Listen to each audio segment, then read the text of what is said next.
Okay, balita muna tayo sa DOST Pag-asa tungkol ho sa binabantayan pa rin nating low pressure area. Posible pa rin ba itong maging bagyo at makararanas pa rin ba tayo ng tuloy-tuloy na pagulan ngayong araw?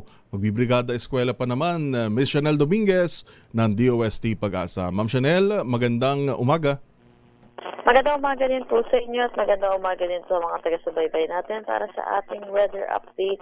Yung binabantayan po nating low pressure area ay huling namataan sa layong 85 kilometers west-northwest ng Bacnotan, La Union.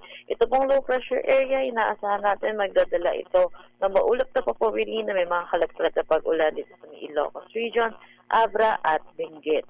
Asahan pa rin natin yung pag-iral ng southwest monsoon at magdadala ito ng mga occasional rains dito sa may Zambales, Bataan, Cavite, Batangas, Occidental Mindoro, Palawan at Antique. Asahan naman natin ang maulap na papawiri na may mataas na tsansa na mapag-ulan dito sa Metro Manila, Bicol Region, rest of Visayas, Central Luzon, Mimaropa at Calabarzon. For Mindanao at the rest of Luzon, asahan natin bahagya hanggang sa maulap na papawirin na may ma-isolated rain showers or yung mga localized thunderstorm lalo na sa hapon at sa gabi.